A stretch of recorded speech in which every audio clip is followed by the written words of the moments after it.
Cricket ಕ್ರೀಡೆಗೆ ಉತ್ತೇಜನ ನೀಡಿದ ಆರ್ಸಿಜಿ ಫೌಂಡೇಶನ್ ಸಾದಲಿಯಲ್ಲಿ ಹಮ್ಮಿಕೊಂಡಿದ್ದ ಹೋಬಳಿ ಮಟ್ಟದ ಟೂರ್ನಮೆಂಟ್ ಭರ್ಜರಿ ಪ್ರತಿಕ್ರಿಯೆ. ಶಿಡ್ಲಘಟ್ಟ ತಾಲೂಕಿನ ಸಾದಲಿ ಗ್ರಾಮದಲ್ಲಿ 3 ದಿನಗಳ ಕಾಲ ನಡೆದ ಹೋಬಳಿ ಮಟ್ಟದ ಆರ್ಸಿಜಿ ಕ್ರಿಕೆಟ್ ಟೂರ್ನಮೆಂಟ್ ಕ್ರೀಡಾ ಪ್ರೇಮಿಗಳಿಗೆ ನಿಜವಾದ ಕ್ರೀಡಾ ಮಹೋತ್ಸವವಾಯಿತು. ಟೂರ್ನಮೆಂಟ್ಗೆ ಚಾಲನೆ ನೀಡಿದ ಬಿಜೆಪಿ ಮುಖಂಡ ಹಾಗೂ ಆರ್ಸಿಜಿ ಫೌಂಡೇಶನ್ ಅಧ್ಯಕ್ಷ ಸಿಕಲ್ ರಾಮಚಂದ್ರಗೌಡ ಅವರು ಮೊದಲ ದಿನ ಎಲ್ಲ ತಂಡಗಳನ್ನು ಪರಿಚಯಿಸಿಕೊಂಡು ಕ್ರೀಡೆಗೆ ಉತ್ತಮ ಭವಿಷ್ಯ ನಿರ್ಮಿಸಲು ಇಂತಹ ಟೂರ್ನಮೆಂಟ್ಗಳು ಬಹುಮುಖ್ಯವಾಗಿದೆ ಎಂದು ಹೈಲೈಟ್ ಮಾಡಿದರು. ಈ 3 ದಿನಗಳಲ್ಲಿ ನಡೆದ ಕಾದಾಟಗಳಲ್ಲಿ 30ಕ್ಕೂ ಹೆಚ್ಚು ತಂಡಗಳು ಭಾಗವಹಿಸಿದವು. ಸುಮಾರು 300ಕ್ಕೂ ಹೆಚ್ಚು ಯುವ ಕ್ರೀಡಾಪಟುಗಳು ತಮ್ಮ ಪ್ರತಿಭೆಯನ್ನು ಅನಾವರಣಗೊಳಿಸಿದ್ದಾರೆ. ಇದು ಕೇವಲ ಸ್ಪರ್ಧೆ ಮಾತ್ರವಲ್ಲ, ಗ್ರಾಮೀಣ ಮಟ್ಟದ ಯುವಕರಿಗೆ ತಮ್ಮ ಸಾಮರ್ಥ್ಯವನ್ನು ತೋರಿಸಲು ಉತ್ತಮ ವೇದಿಕೆಯಾಗಿತ್ತು. ಫೈನಲ್ ಪಂದ್ಯದಲ್ಲಿ ಸಾದಲಿ ಬಿ ತಂಡವು ಶ್ರೇಷ್ಠ ಆಟವಾಡಿ ವಿಜೇತ ಪಟ್ಟಕ್ಕೆ ಪಾತ್ರವಾಯಿತು. ಅವರಿಗೆ 30,000 ನಗದು ಬಹುಮಾನ ಮತ್ತು ವಿಜೇತೆ ಟ್ರೋಫಿಯನ್ನು ರಾಮಚಂದ್ರಗೌಡ ಅವರಿಂದ ವಿತರಣೆ ಮಾಡಲಾಯಿತು.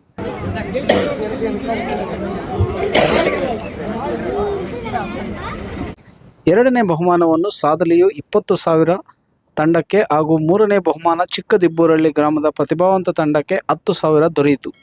ಈ ಸಂದರ್ಭದಲ್ಲಿ ಮಾತನಾಡಿದ ರಾಮಚಂದ್ರಗೌಡ ಅವರು, ಈ ಟೂರ್ನಮೆಂಟ್ ಮೂಲಕ ಯುವಕರಲ್ಲಿ ಉತ್ಸಾಹ ಮತ್ತು ತವಕ ಹೆಚ್ಚಾಗಿದೆ. ಯುವಕರು ಈಗಿರುವ ಟೆಕ್ನಾಲಜಿ ಕಾಲದಲ್ಲಿ ಕ್ರೀಡೆ ಆಡುವುದು ಕಡಿಮೆಯಾಗಿದೆ. ಹೆಚ್ಚು ಯುವಕರು ಮೊಬೈಲ್ ಗೀಳಿನಿಂದ ಹೊರಬರಬೇಕೆಂದು ಪ್ರತಿ ಹೋಬಳಿಯಲ್ಲಿ ಕ್ರಿಕೆಟ್ ಟೂರ್ನಮೆಂಟ್ ಅನ್ನು ಆಡಿಸಲು ಯೋಜನೆ ರೂಪುಗೊಂಡಿದೆ. ಅದಕ್ಕೆ ಪೂರಕವಾಗಿ ಸಾದಲಿ ಹೋಬಳಿ ಸಾದಲಿ ಗ್ರಾಮದಿಂದ ಪ್ರಾರಂಭ ಮಾಡಲಾಗಿದೆ. ಇಲ್ಲಿ ನಡೆದ 3 ದಿನಗಳ ಟೂರ್ನಮೆಂಟ್ನಲ್ಲಿ ಗೆದ್ದ ಎಲ್ಲಾ ತಂಡಗಳಿಗೆ ಶುಭವಾಗಲಿ. ಮುಂದಿನ ದಿನಗಳಲ್ಲಿ ರಾಷ್ಟ್ರ ಮತ್ತು ಅಂತಾರಾಷ್ಟ್ರೀಯ ಮಟ್ಟದ ತಂಡಗಳಲ್ಲಿ ಆಡಲು ಈ ವಿಧವಾದ ವೇದಿಕೆಗಳು ಪಾಠವಾಗುತ್ತದೆ ಎಂದರು. ಸಾದಲಿ ಹೋಬಳಿ ಯುವಕರಿಂದ ಏನು ಆಯೋಜಿತ ಆಗಿತ್ತು, ಆರ್ಸಿಸಿ ಫೌಂಡೇಶನ್ ವತಿಯಿಂದ ಯುವಕರಿಗಾಗಿ ಪ್ರತಿಭಾವಂತ ಕ್ರೀಡೆ ಆಡ್ತಕ್ಕಂಥ ಸಾಕಷ್ಟು 33 ಟೀಮಲ್ಲಿ Sadali A team and B team ಇವತ್ತು ಫಸ್ಟ್ ಸೆಕೆಂಡ್ ಬಂದಿದೆ. ಸಾದಲಿ ಇರ್ತಕ್ಕಂಥ ಗ್ರಾಮದಲ್ಲಿರ್ತಕ್ಕಂಥ ಪ್ರತಿಭಾವಂತ ಹುಡುಗರು ಇವತ್ತು ಏನು ಈ ಕ್ರೀಡೆಯಲ್ಲಿ 3 ದಿವಸದಿಂದ ಆಡಿ ಫಸ್ಟ್ ಪ್ರೈಸ್ ತಗೊಂಡಿದ್ದಾರೆ. ಅವರಿಗೆ ಅಭಿನಂದನೆಗಳನ್ನು ಸಲ್ಲಿಸ್ತೀನಿ. ಈ ಒಂದು ಟೆಕ್ನಾಲಜಿ ಕಾಲದಲ್ಲಿ ಯುವಕರಲ್ಲಿ ಸಾಕಷ್ಟು ಕ್ರೀಡೆ ಆಡ್ತಕ್ಕಂಥ ಒಲವು ಕಡಿಮೆಯಾಗಿದೆ. ನಾವೊಂದು ಈ ಒಂದು ಹೋಬಳಿವಾರು ನಮ್ಮ ಶಿಡ್ಲಘಟ್ಟ ಕ್ಷೇತ್ರದಲ್ಲಿ ಎಲ್ಲಾ ಕ್ಷೇತ್ರದಲ್ಲಿ ಈ ಕ್ರೀಡೆಗಳನ್ನು ಆಡಿಸ್ಬೇಕು ಅಂತ ನಮ್ಮ ಆರ್ಸಿಜಿ ಫೌಂಡೇಶನ್ ವತಿಯಿಂದ ನಾವೊಂದು ಶುರು ಮಾಡಿದ್ದೀವಿ. ಏನು 33 ಟೀಮ್ ಅಂದ್ರೆ ಹೆಚ್ಚು ಕಡಿಮೆ 400 ಜನ ಹುಡುಗರು 3 ದಿವಸ ಕ್ರೀಡೆಯಲ್ಲಿ ಆಡಿರ್ತಕ್ಕಂಥದ್ದು ಅವ್ರಿಗೊಂದು ಒಲವಲ್ಲಿ ಗೆಲ್ಲೋದಕ್ಕೋಸ್ಕರ ಪ್ರತಿಭೆಯನ್ನ ಹೊರಗಡೆ ಹಾಕಿ ಒಂದು ಫೀಲ್ಡ್ ಅಲ್ಲಿ ಆಡ್ತಕ್ಕಂಥ ಕೆಲಸ ಏನಾಗಿದೆ. ಸತತವಾಗಿ ಯುವಕರು ಕ್ರೀಡೆಯಲ್ಲಿ ತೊಡಸ್ಕೋಬೇಕು, ಆರೋಗ್ಯ ಹೆಚ್ಚಿಸ್ಕೋಬೇಕು, ಸಾಕಷ್ಟು ಕಂಪ್ಯೂಟರ್ ಮುಂದೆ ಫೋನ್ ಮುಂದೆ ಇರ್ತಕ್ಕಂಥ ಕಮ್ಮಿ ಮಾಡಬೇಕು. ದೇಹಕ್ಕೆ ವ್ಯಾಯಾಮ ಕೊಟ್ರೆ ಬುದ್ಧಿ ಬೆಳೀತದೆ, ವಿದ್ಯೆ ಬೆಳೀತದೆ. ಯುವಕರೆಲ್ಲ ಮುಂದಿನ ದಿನಗಳಿಂದ ಅತಿ ಹೆಚ್ಚು ಕ್ರೀಡೆಗಳಲ್ಲಿ ಪಾಲ್ಗೊಂಡು ವಿದ್ಯಾವಂತರಾಗಬೇಕು. ವಿದ್ಯಾವಂತರಾಗಿ ಬೆಳೆದು ಒಳ್ಳೇದಾಗ್ಲಿ ಅಂತ ಹೇಳಿ ಈ ಒಂದು ನಮ್ಮ ಸಾದಲಿ ಭಾಗದಲ್ಲಿರ್ತಕ್ಕಂಥ ಎಲ್ಲ ನಮ್ಮ ಮುಖಂಡರು ಸಾಕಷ್ಟು ಒತ್ತು ಕೊಟ್ಟು ಹುಡುಗರಿಗೆ ಯೋಜನೆ ಮಾಡಿ ಕ್ರೀಡೆಯನ್ನು ಆಡಿರ್ತಕ್ಕಂಥವ್ರೆ. ಎಲ್ಲ ನಮ್ಮ ಮುಖಂಡರು ಕೂಡ ಧನ್ಯವಾದಗಳನ್ನ ಈ ಒಂದು ಸಮಯದಲ್ಲಿ ಹೇಳ್ತೀನಿ.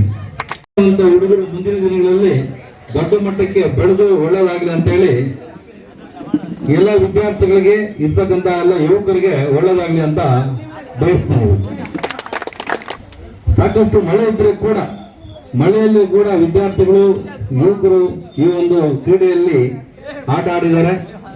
ಮುಂದಿನ ದಿನಗಳಲ್ಲಿ ದೊಡ್ಡ ಮಟ್ಟಕ್ಕೆ ನಾವೊಂದು ಬೆಳೆಸ್ಕೊಂಡು ಹೋಗೋಣ, ತಾಲೂಕು ಮಟ್ಟಕ್ಕೆ ಈ ಒಂದು ಕ್ರಿಕೆಟ್ ನ ಆಯೋಜಿಸೋಣ ಅಂತ ಹೇಳಿ ಈ ಸಂದರ್ಭದಲ್ಲಿ 4 ಮಾತನ್ನ ಆಡ್ತಕ್ಕಂಥ ಅವಕಾಶ ಪಡ್ತಕ್ಕಂಥ ತಮ್ಗೆಲ್ರಿಗೂ ವಂದನೆ ಮಾಡ್ತೀನಿ. ನಮಸ್ಕಾರ. ಬಿಜೆಪಿ ಗ್ರಾಮಾಂತರ ಮಂಡಲ ಅಧ್ಯಕ್ಷ ಸಿಕಲ್ ಆನಂದಗೌಡ ಅವರು ಆರ್ಸಿಜಿ ಫೌಂಡೇಶನ್ ನೀಡಿದ ಸಹಕಾರ ಶ್ಲಾಘನೀಯ. ಈ ಕ್ರೀಡಾ ಕ್ಷೇತ್ರವು ಯುವಕರಿಗೆ ಜೀವನದ ಹೊಸ ದಿಕ್ಕು ತೋರಿಸಲಿ ಎಂದು ಆಶಿಸುತ್ತೇನೆ. ಯುವಕರು ಕೆಟ್ಟ ಚಟಗಳಿಂದ ದೂರವಿದ್ದು ಕ್ರೀಡೆ ಕಡೆ ಒಲವು ತೋರಿಸಬೇಕೆಂದು ಕ್ರೀಡಾಪಟುಗಳನ್ನು ಉದ್ದೇಶಿಸಿ ಹೇಳಿದರು. ಒಂದು ಕ್ರೀಡೆಯನ್ನ ಆಯೋಜನೆ ಮಾಡಬೇಕು ಅನ್ನೋ ನಿಟ್ಟಿನಲ್ಲಿ ಎಲ್ಲ ನಮ್ಮ ಸಾದಲಿ ಹೋಬಳಿಯ ಮುಖಂಡರ ಒಂದು ವಿಶ್ವಾಸದ ಮೇಲೆ ಹಾಗೂ ಅವರ ಒತ್ತಾಸೆಯ ಮೇಲೆ ಈ ಒಂದು ಟೂರ್ನಿಮೆಂಟ್ ಅನ್ನ ಆಯೋಜನೆಗೊಳಿಸಿರ್ತಾರೆ. ಇದಕ್ಕೆ ಕಾರ್ಯಕರ್ತರಾಗಿರ್ತಕ್ಕಂತಹ ವಿಶೇಷವಾಗಿ ನಮ್ಮ ಸಿಕಲ್ ರಾಮಚಂದ್ರಗೌಡರಿಗೆ ಸ್ವಾಗತವನ್ನು ಬಯಸ್ತಾ, ಅದೇ ನಿಟ್ಟಿನಲ್ಲಿ ನಮ್ಮ ಸಾದಲಿ ಹೋಬಳಿಯಲ್ಲಿ ಇರ್ತಕ್ಕಂಥ ಎಲ್ಲ ಮುಖಂಡರು ಸಹ ಈ ಭಾಗದ ಯುವಕರಿಗೆ ಅನುಕೂಲ ಆಗಲಿ ಅನ್ನೋ ನಿಟ್ಟಿನಲ್ಲಿ ಹಾಗೂ ನಮ್ಮ ಹಳ್ಳಿ ಭಾಗದಲ್ಲಿ ಇರ್ತಕ್ಕಂತಹ ಒಂದು ಕ್ರೀಡೆಗೆ ಉತ್ತೇಜನ ಕೊಡೋ ನಿಟ್ಟಿನಲ್ಲಿ ಇವತ್ತಿನ ದಿವಸ RCG ಫೌಂಡೇಶನ್ನ ಒಂದು ಸಹಾಯವನ್ನು ತಗೊಳ್ಳೋದ್ರ ಮುಖಾಂತರ ರಾಮಚಂದ್ರಗೌಡರನ್ನ ಸಂಪರ್ಕ ಮಾಡಿದಾಗ ಅವರು ಬೇರೆ ಯಾವುದೇ ಒಂದು ಯೋಚನೆಯನ್ನು ಮಾಡದೆ ಖಂಡಿತವಾಗಿ ಹಳ್ಳಿ ಭಾಗದಲ್ಲಿ ಇರ್ತಕ್ಕಂತಹ ಯುವಕರಿಗೆ ಅನುಕೂಲವಾಗೋ ನಿಟ್ಟಿನಲ್ಲಿ ನಾನು ಸದಾ ನಿಮ್ಮ ಜೊತೆ ಇರ್ತೀನಿ ಅಂತ ಹೇಳ್ಬಿಟ್ಟು ಈ ಒಂದು ಟೂರ್ನಮೆಂಟ್ ಅನ್ನ ಅವರು ಆಯೋಜನೆ ಮಾಡಿರ್ತಾರೆ. ನಾವು ಹೆಮ್ಮೆಯಿಂದ ಹೇಳ್ತೇವೆ, ನಮ್ಮ ಶಿಡ್ಲಘಟ್ಟದಲ್ಲಿ ಪ್ರತಿಭಾನ್ವಿತರು ವಿದ್ಯಾರ್ಥಿಗಳಲ್ಲಿ ಅವರ ಕ್ರೀಡೆಯ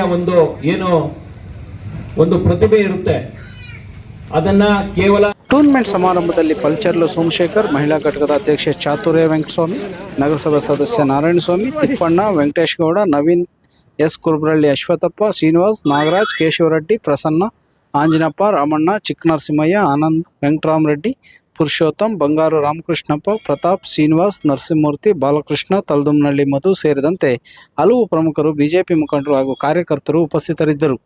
ವರದಿ ಗೋರ್ಮಡಗು, ಮೈತ್ರಿ ಲೋಕೇಶ್, ಕನ್ನಡ ಮೈತ್ರಿ, ಶಿಡ್ಲಘಟ್ಟ. ಇಲ್ಲಿ ಇವತ್ತು ಏನು ಕ್ರಿಕೆಟ್ ಪಂದ್ಯಾವಳಿನ ನಮ್ಮ RCG ಫೌಂಡೇಶನ್ ಇಂದ ಆಯೋಜನೆ ಮಾಡಿದ್ರು. ನಮ್ಮ ರಾಮಚಂದ್ರಗೌಡರು ಸಹಾಯದಿಂದ ಎಲ್ಲ ಇವತ್ತು ಸಾಧನೆಗೆ ಫಸ್ಟ್ ಬಹುಮಾನ, ಎರಡನೇ ಬಹುಮಾನ ನಮ್ಮ ಸಾಧನೆಗೆ ಬಂದಿದೆ. ಇದರಲ್ಲಿ ತುಂಬಾ ಒಳ್ಳೆ ಪ್ರತಿಭಾವಂತರಿದ್ದಾರೆ. ಇದನ್ನ ನೀವು ಯುವಕರು ಕೆಟ್ಟ ಚಟಗಳಿಗೆ ಆಸಕ್ತಿ ಪಡೆದಿರಾ, ಇದೇ ರೀತಿ ಮಾರ್ಗದಲ್ಲಿ ಹೋಗಿ ಮುಂದೆ ತಾಲೂಕು ಮಟ್ಟದಲ್ಲಿ, ಡಿಸ್ಟ್ರಿಕ್ಟ್ ಮಟ್ಟದಲ್ಲಿ ಈ ಪಂದ್ಯಗಳನ್ನ ಆಯೋಜಿಸ್ತೀವಿ. ಅದಕ್ಕೆ ನೀವು ಪಾಲ್ಗೊಳ್ಬೇಕಂತ ಹೇಳ್ಬಿಟ್ಟು ಇದೇ ರೀತಿ ನೀವು ನೋಡ್ಕೊಂಡು ವರ್ಷ ಇದು ಕಂಟಿನ್ಯೂ ಆಗತ್ತೆ. ನಮ್ಮ RCG ಫೌಂಡೇಶನ್ ಇಂದ ನೀವೆಲ್ಲರೂ ಸಹಕರಿಸಿ ಇದೇ ರೀತಿ ಮುಂದೆ ಮಾಡಬೇಕಂತ